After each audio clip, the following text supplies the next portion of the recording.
अस्सलामुअलैकुम student, how are you? I hope that you will be fine. Student, आज BA English fourth year में हमारा जो modern ऐसे नंबर है वो नंबर 6 है और इसका नाम है वॉकिंग ऑन द मून। ये लिखा है जी डेविड आर स्कॉट। बेसिकली ये उनका जो एक्सपीरियंस है, जो उन्होंने यानी वो चांद पे गए थे और वहाँ पे उन्होंने जो एक्सपीरियंस किया था, ये ऐसे उसके बारे में है। ठीक है, अब बेसिकली इसकी थोड़ी सी मैं आपको जो बैकग्राउंड है वो बताना चाहता हूँ कि ये हुआ क्या था। असल में ये अमेरिकन का एक स्टेप था, अमेरिकन की एक कोशिश थी कि वो रशिया को जो है वो आउटडेट करना चाहते थे। मतलब वो रशिया से सबकत ले जाना चाहते थे, वो रशिया से आगे निकलना चाहते थे। तो इस सिलसिले में उन्होंने तकरीबन 9th अटैम्प्ट, ठीक है, 9 कोशिशें की और आखिरकार जो 9वीं अटैम्प्ट है इसमें वो कामयाब हो गए। अब ये अंदाज़ा लगाएं कि बिटवीन 1969 टू 1972, अब इन 3 सालों के बीच उन्होंने तकरीबन 9 अटैम्प्ट, अमेरिकन ने 9 अटैम्प्ट की और आखिरी अटैम्प्ट में उनके जो 2 एस्ट्रोनॉट्स थे, जो 2 खलाबाज थे, वो चांद के ऊपर लैंड करने में कामयाब हो गए। अब उनमें एक का नाम है जी डेविड आर स्कॉट और एक है जेम्स बी आयरवन।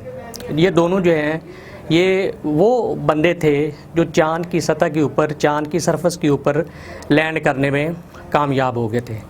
बाकी इन्होंने जितनी भी 8 अटैम्प्ट्स की थी उसमें इनको नाकामी का सामना जो है वो करना पड़ा। अच्छा, इस ऐसे में जो डेविड आर स्कॉट है, जो कि इस ऐसे के ऑथर भी हैं, बेसिकली वो बताना ये चाहते हैं कि क्योंकि ये एक न्यू एक्सपेरिमेंट था फॉर ह्यूमन हिस्ट्री, इंसानी तारीख़ के लिए ये एक नया एक इवेंट था।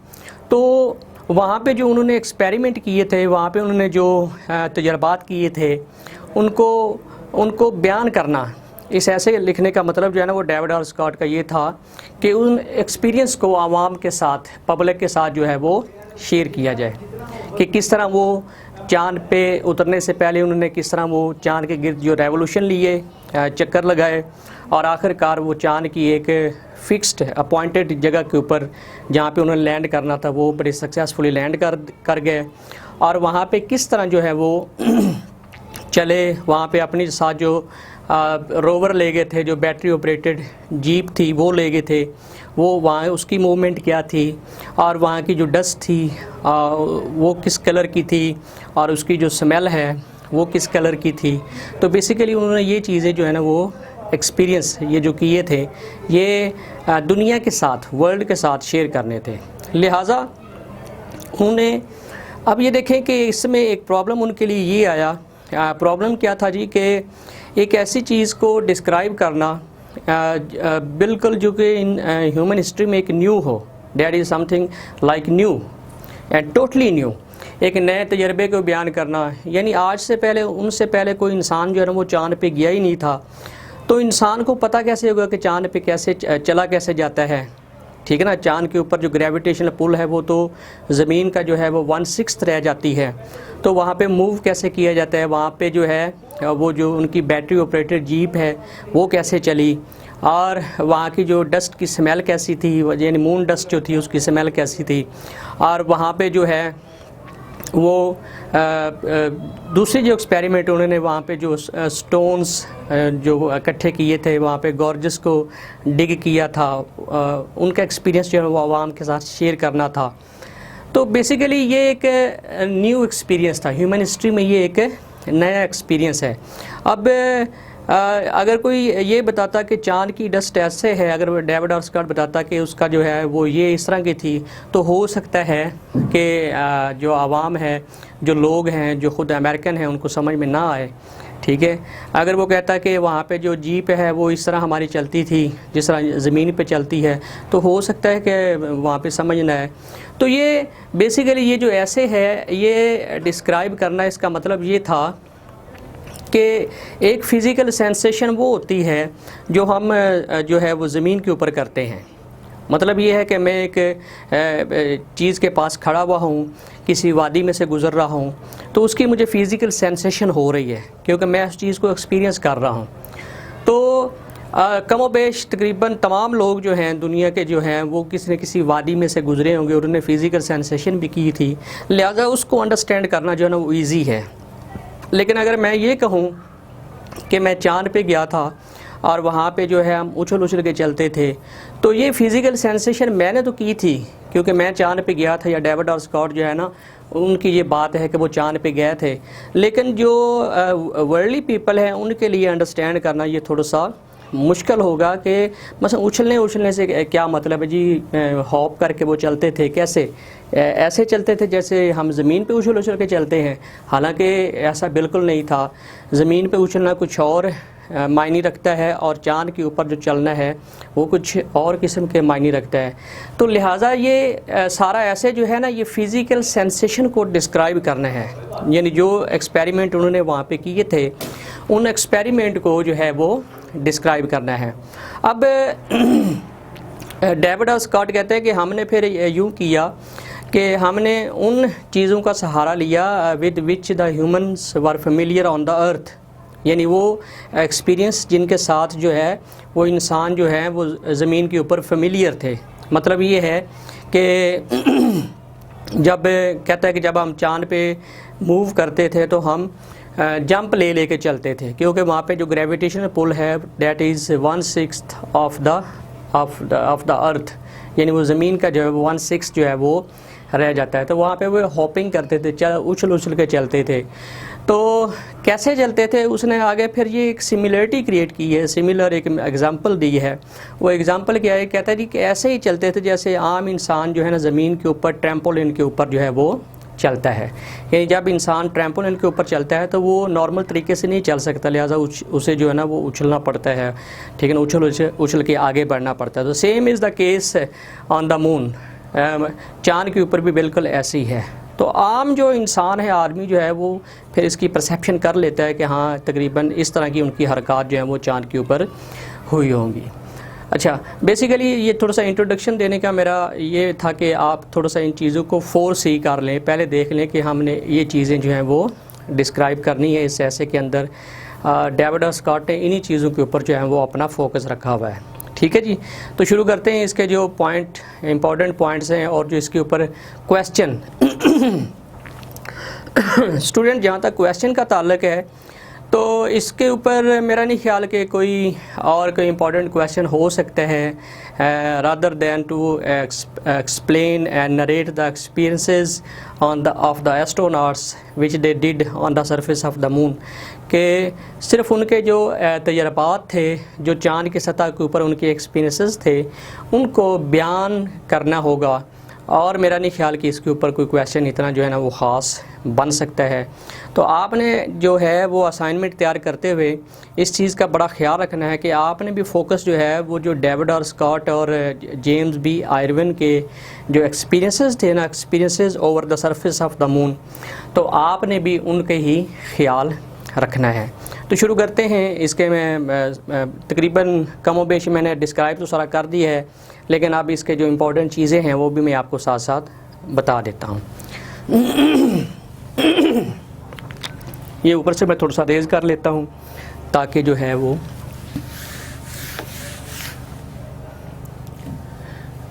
अच्छा जी। इसमें ये देखें, पहला पॉइंट में इसका जो है वो मैं बनाने लगा हूँ जी कि दिस ऐसे describes the physical sensation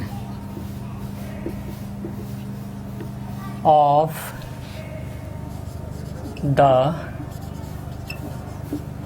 astronauts. Astronaut वो कौन से थे? एक तो था जी डेविड और स्कॉट, ठीक है, और दूसरा जो है वो हैं जी उसके जो कोलीग थे जेम्स बी आयरविन, ठीक है। अच्छा, अब ये किस किस्म का एक्सपीरियंस बयान करते हैं? Over the surface of the moon. अब क्यों बयान करते हैं? As they were the first humans who landed, यानी जो उतरे थे वो लैंडेड ऑन द मून। यानी ये बेसिकली ये पहले इंसान थे जो चांद की सतह के ऊपर जिन्होंने अपना जो कदम है वो रखा था, ठीक है ना। और ये 1972, ये दोनों अमेरिकन थे और ये पहले इंसान थे जिन्होंने चांद की सतह के ऊपर कदम रखा था। और बेसिकली वहाँ पे इन्होंने कुछ तजर्बात किए और उन तजर्बात को जो बयान किया गया वो ऐसे के अंदर जो है वो, यानी वॉकिंग ऑन द मून के अंदर जो है वो बयान किया गया है, ठीक है। ये उनकी फ़िज़िकल सेंसेशन है। फ़िज़िकल सेंसेशन क्या होती है कि मसलन जिस चीज़ के आप पास खड़े हुए हों, ठीक है ना, जिस चीज़ को आप देख रहे हो, जिस माहौल में खड़े हुए हों, तो आपके जो सेंसेस हैं, जो 5 सेंसेस हैं, वो कुछ वहाँ से इंफॉर्मेशन गेन करते हैं और आपको वहाँ पे आसपास का जो है वो नॉलेज मिलता है, तो वो that is called a physical sensation. तो चांद के ऊपर एक फ़िज़िकल सेंसेशन जो है वो और तरह की होती है, ज़मीन के ऊपर जो फ़िज़िकल सेंसेशन है वो कुछ और तरह की होती है। तो बेसिकली ये ऐसे जो है ये उनकी फ़िज़िकल सेंसेशन, यानी उनके जो एक्सपीरियंसेस हैं over the surface of the moon, उनको ही बयान कर रहा है। अच्छा, अब ये उन्होंने क्यों किया जी? ये अमेरिकन ने ये स्टेप जो है वो क्यों लिया? ये इसलिए लिया, Americans wanted to outdid RSSR, यानी जो रशियन फेडरेशन है, यानी जो रशिया है, उसको वो आउटडिड करने के लिए, आउटडिड का स्टूडेंट मतलब होता है कि उनसे वो आगे निकलने के लिए, उनसे एक्सेल करने के लिए, क्योंकि उस दहाई में जहाँ पे अमेरिकन जो है वो कोशिश कर रहे थे कि हमने चांद को पहले कंकर करना है, तो same was happening at the other corner of the world. तो उसी तरह की जो कोशिश है वो दुनिया के दूसरे कोने में भी हो रही थी और this effort was being done by Russia ये कोशिश कर रहा था। तो लिहाजा ये दोनों में एक टग ऑफ वॉर शुरू हो गई थी, क्योंकि ख्याल ये किया जाता था, परसेप्शन ये थी that the country who would conquer the moon first that would rule over the world, यानी जो स्पेस को पहले फ़तह कर लेगा, चांद के ऊपर पहला अपना इंसान भेजने में कामयाब हो जाएगा, वो मुल्क जो है वो दुनिया के ऊपर हुक्मरानी करेगा। और देख लें ये परसेप्शन बिल्कुल सही साबित हुई कि आफ्टर कंकरिंग द स्पेस, कि स्पेस को फ़तह करने के बाद और चांद के ऊपर कदम रखने के बाद जो है अमेरिकन जो है वो सुपर पावर जो है वो उन्होंने लोहा जो है वो ये मनवा लिया कि we are the super power of the world, कि हम दुनिया की जो है वो सुपर पावर है, ठीक है। लिहाजा उस वक़्त का जो प्रेसिडेंट थे, अमेरिकन प्रेसिडेंट थे जॉन एफ कैनेडी ने ये एक पॉलिटिकल डिसीजन लिया था कि हमने हर हाल में at any cost we have to land a man on the surface of the moon, कि हमने इंसान को, एक अमेरिकन को चांद के ऊपर जो है वो लैंड करवाना है। लिहाजा उन्होंने तकरीबन 1969 से 1969 यानी 1969 से लेकर 1972 तक, 1972 तक जो है दे डिड 9th अटैम्प्ट्स, उन्होंने 9 कोशिशें की थी and at the last attempt they were successful. और उस लास्ट जो अटैम्प्ट है उसमें ये जो एस्ट्रोनॉट्स हैं David R Scott, James B Irwin, ठीक है, ये चांद के ऊपर जो है वो लैंड कर गए, ठीक है। अब ये थोड़ी सी मैंने इसकी हिस्ट्री भी आपको बता दी है। अब बात करते हैं कि इसके जो हैं वो एक्सपीरियंस क्या थे।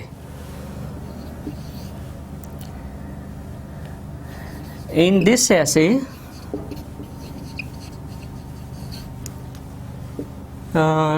डेविड आर स्कॉट डेविड और Scott narrates his experiences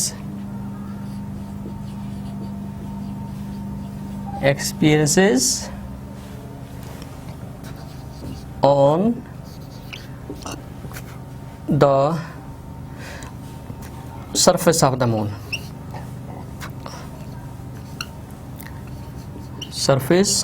the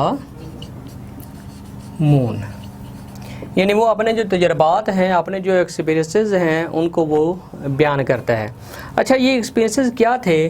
अब मैं वो जो एक्सपीरियंस है उनकी एक जो है वो आगे जितने भी पॉइंट्स आएंगे वो उनकी एक्सपीरियंस जो है वो बयान करूँगा। अच्छा, नंबर 4 पे मैं लिख लेता हूँ। नंबर 4 पे ये है कि एक तो ये है कि आपको मैं एक चीज़ और बताता चलूँ कि ऑन द मून, ये भी आप पॉइंट की शक्ल में लिख लें। On the moon the gravitational pull, gravitational इन कश्य शक्ल जो होती है, gravitational TATIONAL, gravitational pull remains only 1/6, यानी टोटल ऑफ द अर्थ, कि चांद की सतह के ऊपर जो ग्रेविटेशनल पुल है, यानी ज़मीन के ऊपर जितनी भी ग्रेविटेशनल पुल है उसका जो है वो 1/6 रह जाता है। ठीक है ना, छठा हिस्सा जो है वो रह जाता है। इसका मतलब ये है कि अगर यहाँ पे एक बंदा जो है उसका वेट जो है वो 72 kg है, 72 kg है, तो चांद के ऊपर जो है वो फिर कितना रह जाएगा, उसका 6 कर लें तो सिर्फ 12 kg का, यानी 12 kg का जो है उसका वेट जो है वो रह जाएगा। और ये ग्रेविटेशनल पुल जो है ये कम होने की वजह से वहाँ पे जो चलना है चांद के ऊपर वो इंतहाई मुश्किल है। वो ऐसे नहीं है कि जैसे हम जो हैं वो ज़मीन के ऊपर चलते हैं। लिहाजा वो कहते हैं, डेविड और स्कॉट कहते हैं, to walk on the moon was quite difficult, यानी चांद के ऊपर जो है वो चलना जो है वो इंतहाई जो है वो मुश्किल था। और उनको कैसे चलना पड़ा था? So they were walking in jumping motion,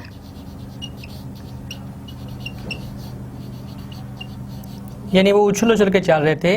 आगे उन्होंने सिमिलरिटी भी दी है, as one walks over trampoline,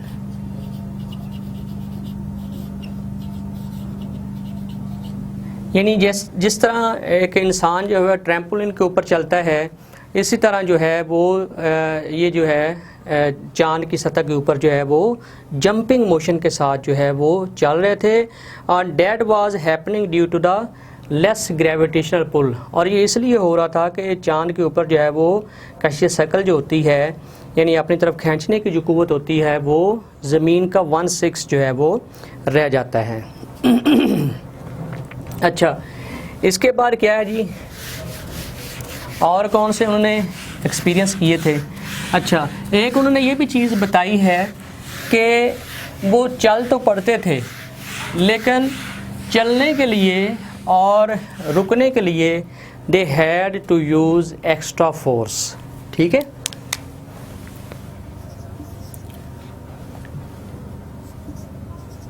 to walk and to stop walking they required extra force, ठीक है। अब जो उन्होंने इस ऐसे के अंदर जो है वो चीज़ बयान की है, वो उन्होंने बाकायदा कि जो मोशन है उसकी भी बात की है कि ज़मीन के ऊपर तो ये होता है कि हम चलते हैं और ग्रेविटेशन जो पुल होती है तो वो हमारे पाँव जो हैं वो फिसलते नहीं है, डगमगाते नहीं हैं। लेकिन चाँद के ऊपर चूँकि वो कम होती है, लिहाजा वो कहते हैं कि हमें वॉक करने के लिए और स्टॉप वॉकिंग यानी चलने से अपने आप को रोकने के लिए जो है वो एक्स्ट्रा जो फोर्स है वो लगाना पड़ती थी। अब वो एक्स्ट्रा फोर्स क्या है कि उनको चलने के लिए आगे की तरफ अपनी बॉडी को बेंड करना पड़ता था और उनको जो है वो रुकने के लिए अपनी बॉडी को पीछे की तरफ जो है वो बेंड करना पड़ता था, ठीक है। ये उनको एक्स्ट्रा फोर्स जो है वो रिक्वायर्ड होती थी और वो चल ऐसे रहते as if they were walking over a trampoline. जैसे किसी सर्कस के अंदर जो है वो जो जिम्नास्ट होते हैं वो ट्रैम्पोलिन के ऊपर चलते हैं, तो ये भी चाँद की सतह के ऊपर ऐसे चल रहे थे। अच्छा, एक और बात है कि ये जब गिरते थे तो फिर इनको चोट नहीं लगती थी, क्योंकि जो वहाँ पे फोर्स है वो कम होती है, 1/6 होती है टोटल ऑफ द अर्थ। तो जब ये गिरते थे तो ये नहीं कि जिस तरह हम धड़ाम से ज़मीन पे गिरते हैं, तो ये कहते हैं कि हम गिरते ऐसे थे कि as if a child falls over the on the earth, कि जैसे ज़मीन के ऊपर एक बच्चा गिरता है, इस तरह जो है हम चाँद के ऊपर गिरते थे। वी रिमेन हर्टलेस, यानी हमें कोई चोट जो है वो नहीं लगती थी। अच्छा, the fall on the moon was just like a child falls on the earth, ठीक है। आगे मैं लिख देता हूँ हर्टलेस। हर्टलेस का मतलब है कि उसको, बच्चे को चोट नहीं आती, ठीक है, क्योंकि बच्चा जो है उसका ज़मीन के साथ जो फासला होता है वो कम होता है, लिहाजा जब भी वो गिरता है चाहे जितने ज़ोर से भी गिरे चोट लग भी जाती है, लेकिन अमूमन यही तासर है कि बच्चे को जो है वो चोट बहुत कम आती है। तो ये भी कहते हैं कि जब हम चाँद के ऊपर कभी चलते चलते गिर जाते थे तो ये नहीं कि हम धड़ाम से गिर जाते थे, बल्कि आहिस्ता आहिस्ता वो नीचे आते थे और उनको चोट नहीं आती थी। एक ये एक्सपीरियंस उन्होंने बयान किया है चलने का और फिर गिरने का। अच्छा, इसके बाद फिर क्या है स्टूडेंट कि ये अपने साथ जो है ये एक बैटरी ऑपरेटेड जो जीप है, जिसका नाम इन्होंने ऐसे के अंदर रोवर बयान किया है। वो जो बैटरी ऑपरेटेड जीप है ये वो अपने साथ ले गए थे।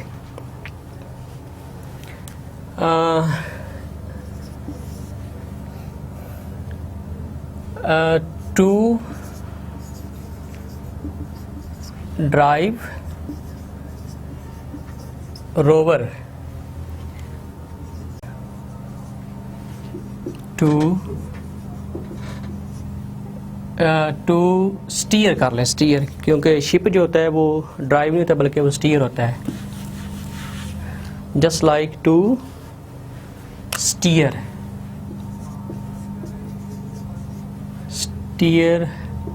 a small ship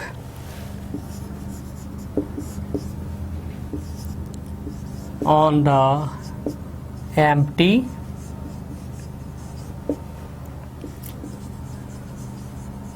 rough ocean, ठीक है। यानी वो जो रोवर है, जो बैटरी ऑपरेटेड जो जीप ये अपने साथ ले गए थे, तो वो चाँद की सतह के ऊपर ये कैसे चलती थी, ऐसे चलती थी जैसे वो जहाज़ जो होता है, जैसे वो पानी के ऊपर डगमगाता है, कैपेसाइज करता है, ठीक है, लेफ़्ट टू राइट मूव करता है, ऐसे ऐसे झूलता रहता है, ये उसकी हरकत होती है। तो वो जो रोवर है वो भी जो है वो ऐसे ऐसे कैपेसाइज करती रहती थी, ये ड्यू टू लेस उसको क्या कहते हैं ग्रेविटेशन पुल, उसकी वजह से ये कैपेसाइज करती थी, यानी डगमगा जाती थी। तो लिहाजा उन्होंने ये एक सिमिलरिटी क्रिएट की है। सिमिलरिटी क्या है कि रोवर ऐसे ये चलाते थे कि जैसे एक रफ़ समंदर के ऊपर, उसकी सतह के ऊपर एक छोटा सा जो शिप है, जो बोट है, वो चलती हो। तो उस तरह की मूवमेंट जो है वो रोवर जो है वो फील करती थी over the surface of the moon. अच्छा, अब इन्होंने ये भी बयान कर दिया। अच्छा, उसके बाद इन्होंने ये बयान किया है कि मून डस्ट क्या थी, मून डस्ट कैसे थी, क्योंकि ये एक न्यू एक्सपीरियंस था इंसानों के लिए। तो वो एक्सप्लेन ये करना चाहते हैं और सिमिलरिटी कुछ इस तरह देंगे कि उस चीज़ के साथ इसकी सिमिलरिटी क्रिएट करेंगे जिसके साथ जो है ना वो इंसान जो है वो बिल्कुल क्वाइट फेमिलियर हैं। अच्छा, मून डस्ट कैसी थी? Moon dust was quite like talcum powder। talcum powder यानी जिस तरह हम ज़मीन के ऊपर टाल्कम पाउडर यूज़ करते हैं, जिस तरह वो बारीक होता है, ठीक है ना, बारीक होता है और मतलब चिपकने वाला होता है। तो जो मून डस्ट थी, जो चांद की जिसको मट्टी हम कह लेते हैं, वो मट्टी भी जो है वो बहुत बारीक थी। अब उसका रंग और स्मेल कैसी थी? Of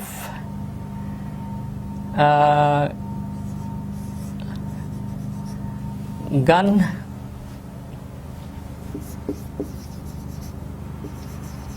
powder colour and smell.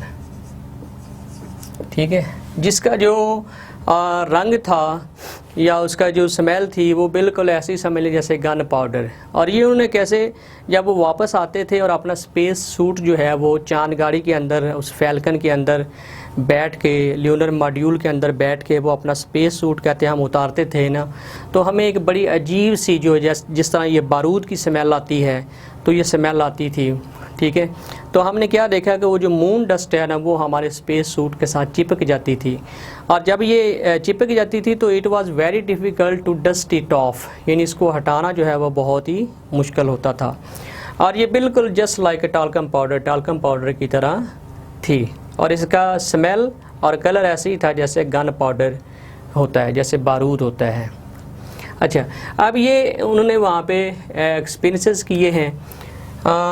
इसके अलावा जो है वहाँ से इन्होंने कुछ जो चीज़ें हैं वो डिग यानी रोवर के ऊपर बैठकर ये दूर निकल जाते थे और वहाँ पे मुख्तलिफ मकामात पर ड्रिलिंग करते थे, और वहाँ से कुछ चीज़ें जो हैं वो यानी रॉक्स जो हैं, जो बड़ी रेयर किस्म की जो रॉक्स होती थी वो इन्होंने वहाँ पे इकट्ठी की। सो दे डिग्ड, डिग तो नहीं होगा, मेरा डग होगा, ड्रिल लगा लें। So they drilled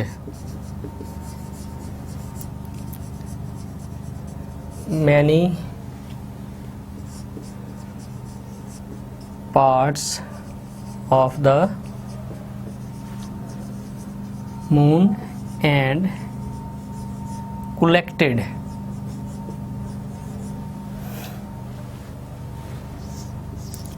some 78.6 kg 78.6 kg rocks of the moon। ठीक है, यानी वहाँ पे इन्होंने मुख्तलिफ जो जगह हैं, जो चीज़ें हैं, उनको ड्रिलिंग की, और वहाँ से तकरीबन 78.6 जो वहाँ की रॉक्स हैं वो इन्होंने नायाब किस्म की, जो रेयर किस्म की जो रॉक्स थी वो इन्होंने वहाँ से इकट्ठी की। ठीक है, अच्छा, ये चीज़ें, ये एक्सपेरिमेंट सारे जो हैं ये करते रहे हैं। और भी मेरा नहीं ख्याल कि अब अगर एक आध मिस भी हो गया हो तो अब मुझे तो नहीं लग रहा, लेकिन अगर कोई है तो अगर मुझे लेक्चर के बीच में याद आ गया तो मैं लिखवा दूंगा। लेकिन मेरा ख्याल है कि ये उन्होंने कुछ प्रोमिनेंट किस्म के जो एक्सपेरिमेंट थे ये उन्होंने चांद की सतह के ऊपर किए। अच्छा, अब इन्होंने आना था वापस, तो वापस जो है वो आने से पहले वहाँ पे ये कुछ चीज़ें जो है वो छोड़ भी आए थे। अच्छा, फिर क्या जी, at their return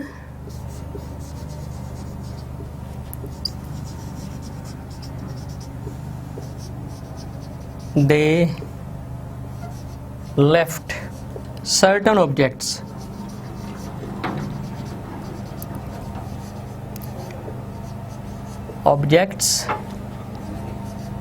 over the moon।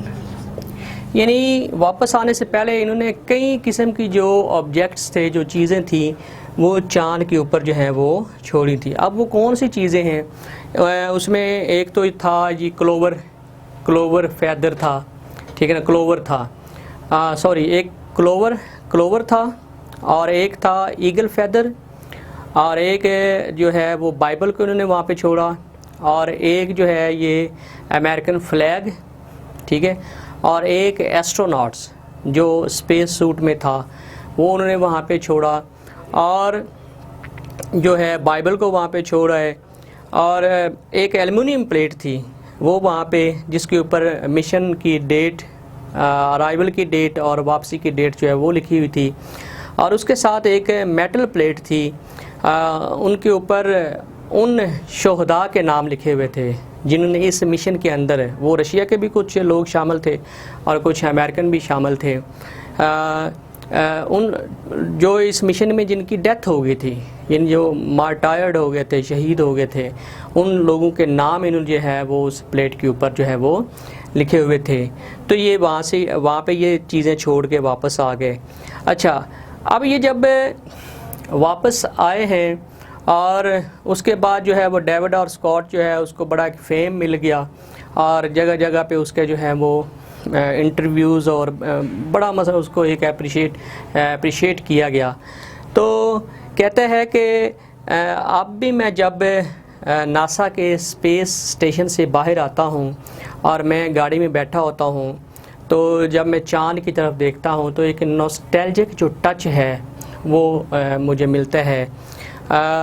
वो क्या नॉस्टैल्जिक टच है कि ये वही चाँद है जिसके ऊपर कभी इन्होंने चहलकदमी की थी, और नॉस्टैल्जिक टच क्या है कि अब ये पॉसिबल है ही नहीं उसकी ज़िंदगी के अंदर कि वो दोबारा कभी भी चाँद की सतह के ऊपर जो है वो चला जाएगा। हाँ, कोई और उसकी जगह चला जाएगा, लेकिन ये वो कहता है कि ऐसे मौके जो हैं वो बार बार नहीं आते। तो ये एक और पॉइंट मैं इसका बना देता हूँ, whenever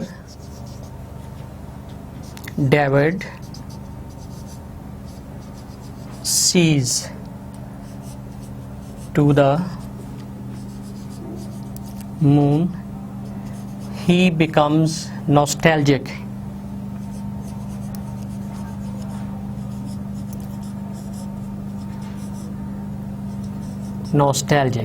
यानी माजी की एक हसीन याद जो होती है स्टूडेंट, उसको नॉस्टैल्जिया बोलते हैं।